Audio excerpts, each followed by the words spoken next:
Assalamualaikum warahmatullahi wabarakatuh.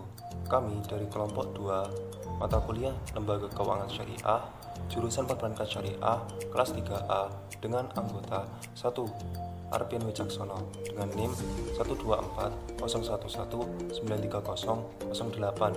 2. Milenia Iklima Sanjani dengan NIM 12401193027.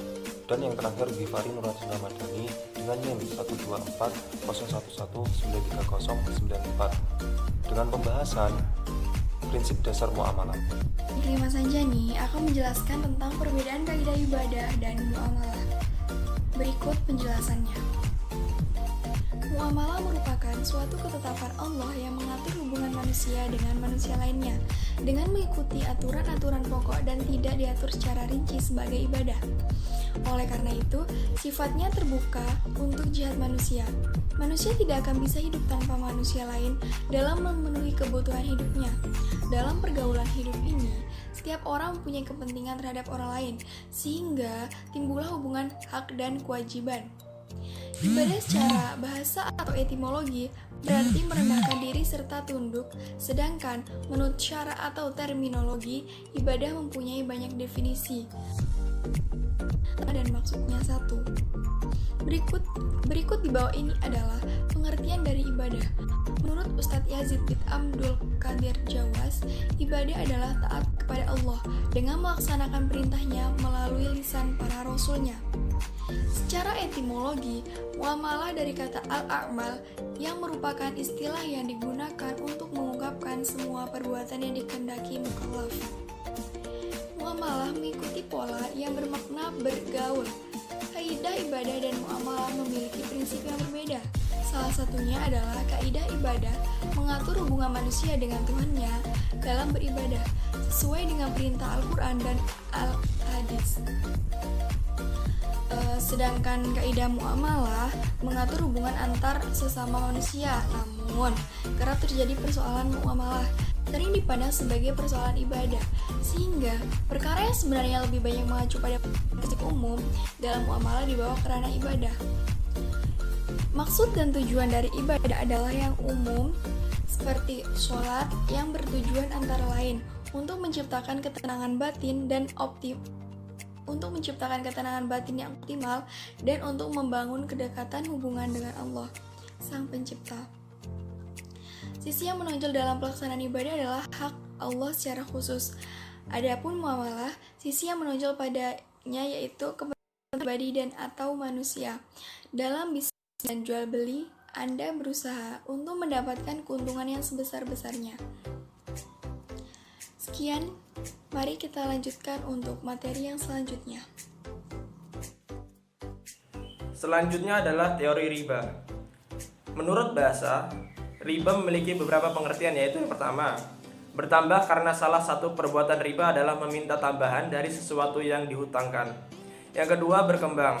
Berbunga karena salah satu perbuatan riba adalah membungakan harta uang atau lainnya yang dipinjamkan kepada orang lain.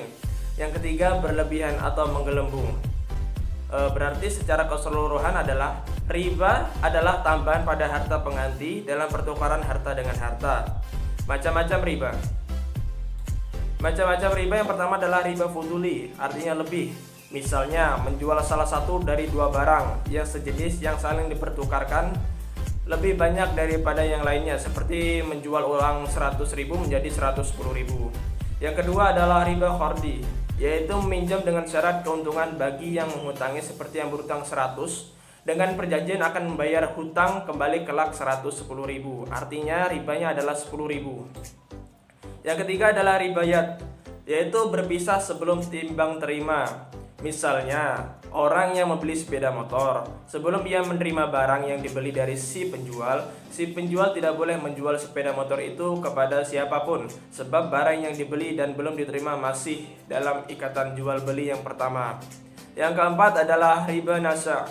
Misalnya, dipersyaratkan salah satu dari kedua barang yang dipertukarkan ditangguhkan pembayarannya. Umpama, membeli barang kalau uang tunai 100.000, tetapi kalau tidak tunai harganya 125.000. Kelebihannya 25.000 itu adalah riba ya. Secara garis besar, riba menjadi dibagi dua, yaitu yang pertama adalah riba utang piutang dan riba jual beli. Riba utang piutang terdiri dari yang pertama adalah riba qard dan riba jahiliyah. Riba qard suatu manfaat atau tingkat kelebihan tertentu yang disyaratkan terhadap yang berhutang atau muqtarid. Yang kedua adalah riba jahiliyah. Riba jahiliyah, utang dibayar lebih dari pokoknya karena si peminjam tidak mampu membayar utangnya pada waktu yang ditetapkan. Yang kedua adalah riba jual beli, riba fadl. Pertukaran antar barang sejenis dengan kadar atau takaran yang berbeda, sedangkan barang yang dipertukarkan itu termasuk dalam jenis barang ribawi. Yang kedua, riba nasiah atau penangguhan penyerahan atau penerimaan jenis barang ribawi yang dipertukarkan dengan jenis barang ribawi lainnya. Terima kasih. Saya Givari Nuradin Ramadhani dengan NIM 1240111930994. Saya akan menjelaskan mengenai gharar dan maisir selaku transaksi-transaksi yang dilarang lainnya. Lembaga keuangan syariah merupakan suatu lembaga yang berhubungan dengan uang, yang mana dalam mengelola dana, menghimpun, atau menyalurkan uang telah sesuai dengan syariat Islam dan ketentuan Islam. Hal ini dimaksudkan untuk mencapai tujuan, yaitu sosioekonomi masyarakat Islam.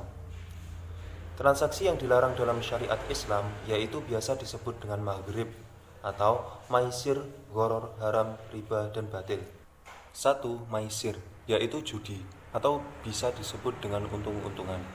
Hal ini dilarang dalam syariat karena mengandung kerugian yang cukup besar, di mana hanya salah satu pihak yang diuntungkan, sedangkan pihak lain merasa dirugikan.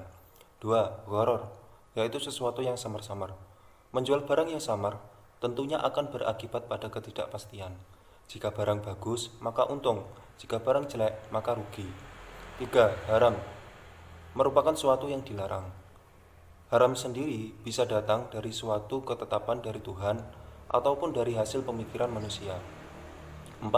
Riba, yaitu penambahan pendapatan yang tidak sah, antara lain dalam transaksi pertukaran barang yang sejenis namun tidak sama kualitas, kuantitas, dan waktu penyerahan, atau transaksi pinjam-meminjam yang mempersyaratkan nasabah penerima fasilitas mengembalikan dana yang diterima melebihi pokok pinjaman karena berjalannya waktu atau nasiah.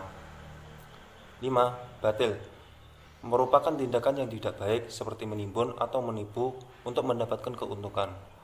Hal ini jelas dilarang dalam syariat Islam karena hal tersebut merugikan orang lain.